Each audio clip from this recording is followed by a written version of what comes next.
seperti sebuah janji.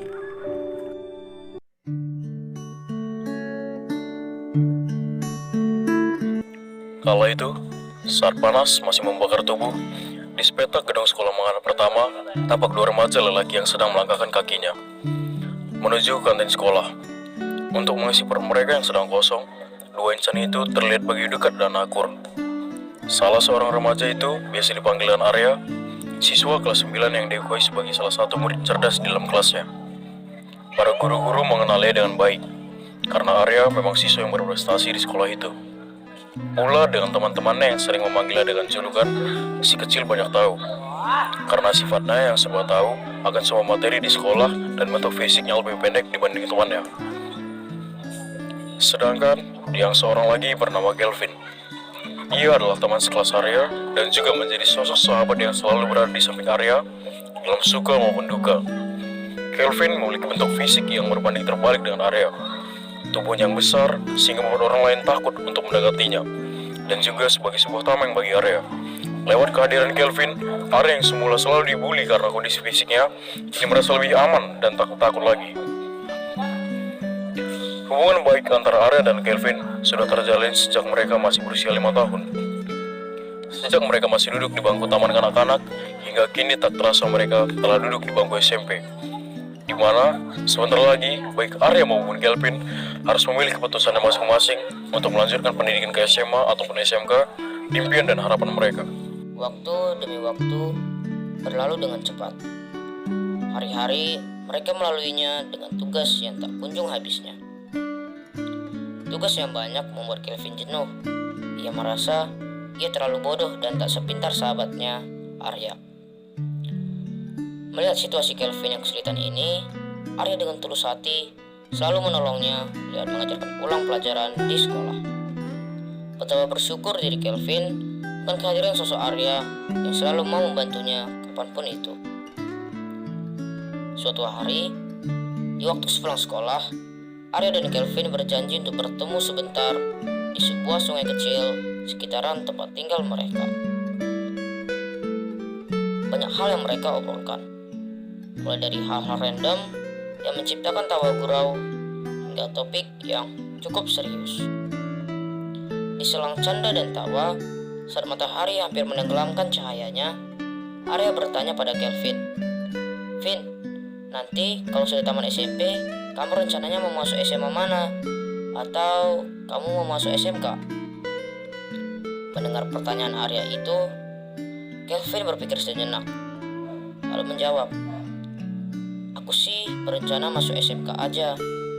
Aku mau masuk SMK Taruna Tekno Nusantara, yang merupakan salah satu sekolah penerbangan terbaik.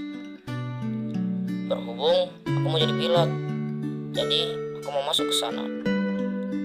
Semoga saja mimpiku ini bisa tercapai," ujarnya antusias. "Wow, mimpimu keren sekali, Vin. Kalau aku sih pengennya masuk SMA Negeri 1 atau enggak SMA Negeri 2, terus masuk ke jurusan IPA. Karena aku ingin bertekad dengan kuat agar bisa menjadi seorang arsitek yang ahli," balas Arya tak kalah antusias. Hari sudah mulai gelap. Kini Arya dan Kelvin melanjutkan perjalanan menuju rumah masing-masing. Sebelum berpisah, Kelvin dan Arya dengan kompak berseru, "Kita harus bisa mewujudkan mimpi kita dan mengejarnya bersama-sama." Kini tak terasa, waktu pembagian hasil belajar siswa telah keluar. Namun, bagi Arya dan Kevin ini adalah hari yang menyedihkan. Karena itu tandanya mereka berdua harus berpisah demi mewujudkan mimpi keduanya. Mereka berjanji untuk tetap mengingat satu sama lain dan akan menepati janji-janji mereka berdua. Waktu terus berjalan. Kini Arya dan Kevin telah resmi menjadi seorang siswa sekolah menengah. Arya yang berhasil masuk ke SMA Negeri 2 dan Kevin yang juga berhasil meraih impiannya ke SMK Taruna Tekno Nusantara. Kisah eratnya persahabatan Arya dan Kevin masih tetap berjalan. Biarpun tak dapat bertegur sapa, namun mereka masih dapat berkomunikasi dengan lancar lewat sosial media yang dimiliki. Di sekolahnya, Kevin merasa bahwa ia kalah saing dengan teman-temannya yang lain. Ia merasa bahwa semua temannya sangat ambisius, baik akademik dan non-akademik. Melihat sikap temannya ini, semangat Arya untuk mengejar impiannya kian redup dan padam. Sedang di sana, Arya masih terus fokus untuk meraih cita-cita dan impiannya. Semakin hari, Kevin semakin menyadari betapa berharganya kehadiran Arya yang selalu membantu kapanpun. Namun kini mereka telah berbeda sekolah. Jadi sulit bagi Kevin untuk meminta pertolongan Arya lagi. Setiap harinya, Kelvin mulai belajar dengan malas dan tak bersemangat. Entah kemana hilangnya semangat itu. Kini Kelvin malah menjadi siswa yang nakal dan tak beraturan. Begitu pula dengan hubungan Arya dan Kelvin, yang justru kian lama kian jauh dan asing karena kesibukan keduanya.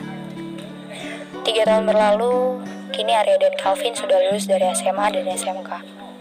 Kini keduanya harus memutuskan lagi, melanjutkan pendidikan ke perguruan tinggi atau malah langsung bekerja. Arya sendiri memilih untuk melanjutkan pendidikannya ke perguruan tinggi. Dan berkat perjuangannya, Arya bisa masuk ke salah satu universitas terbaik, yaitu Universitas Gadjah Mada Yogyakarta, tepatnya di jurusan Teknik Arsitektur. Sama halnya dengan Arya, Kelvin melanjutkan pendidikannya ke perguruan tinggi. Dan ia berencana masuk ke Bandung Pilot Academy.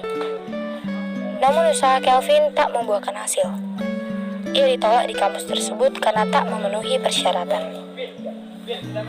Kelvin pun semakin kehilangan arah karena impiannya pupus. Ia membatin, mengapa hal serumit ini bisa terjadi dalam hidupku sih? Ia merenungkan kesalahan yang telah dilakukannya dahulu, terutama ketidakseriusannya dalam belajar. Akhirnya pun dengan terpaksa, Kelvin memutuskan untuk bekerja dan mengubur impian yang telah diidam-idamkannya sejak dulu. Seiring berjalannya waktu, setelah disibukkan dengan tesisnya, tak terasa Arya sudah mau lulus kuliah dan sebentar lagi impiannya menjadi arsitek akan terwujud. Saat sedang mempersiapkan dokumen untuk sidang skripsinya, tak sengaja Arya melihat foto lama yang sudah usang dan berdebu. Foto-foto itu adalah foto masa kecilnya, bersama dengan Kelvin. Ini kan foto-fotoku dengan temanku waktu kecil, Kelvin namanya. Sekarang dia apa kabar ya? Dialog Arya pada dirinya sendiri. Pikirannya dipenuhi dengan pertanyaan-pertanyaan tentang teman lamanya itu. Arya mencoba mengutak-atik laptopnya untuk mencari tahu keberadaan temannya itu. Namun nihil. Ia tak mendapatkan sedikit pun informasi tentang Kelvin. Setelah melaksanakan sidang skripsi dan dinyatakan lulus, kini Arya telah lulus dan resmi menjadi sarjana arsitektur. Betapa senangnya hati Arya karena impiannya dapat terwujud dengan baik. Kabar baik lainnya, Arya mendapatkan sedikit informasi tentang Kelvin dari teman yang lain. Ia sudah tak sabar ingin memberitahukan kabar gembira ini untuk Kelvin.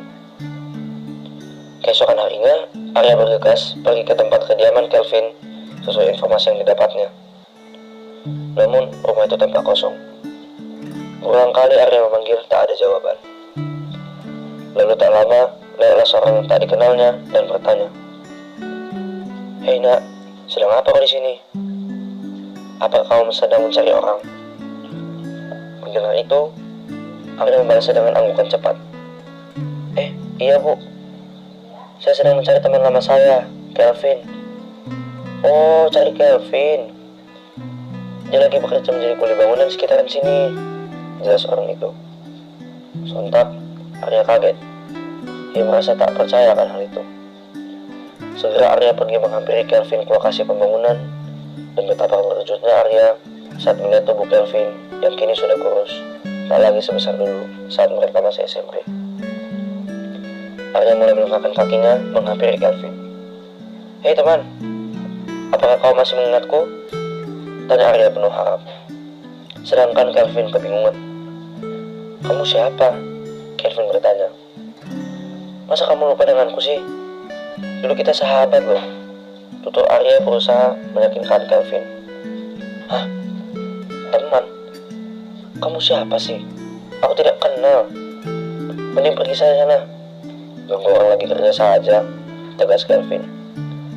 Betapa sedihnya hati Arya. Ternyata Kelvin telah melupakannya dan tak mengingatnya lagi. Dengan penuh kesedihan, Arya berjalan menelusuri jalan, dan di tengah jalan ia bertemu dengan seorang ibu yang tadi ditemuinya pula di rumah Kelvin.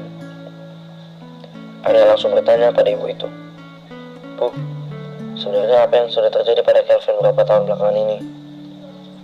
Jadi, setelah lulus SMK, Kelvin tak lulus di kampus impiannya.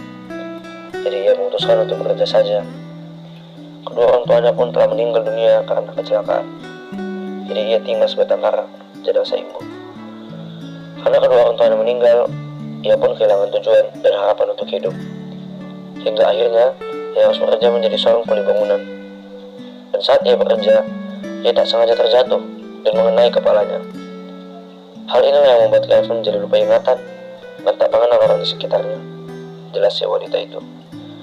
Mendengar penjelasannya, hati Arya sangat sedih dan kecewa melihat seorang sahabat yang dulu selalu bersamanya kini telah melupakannya.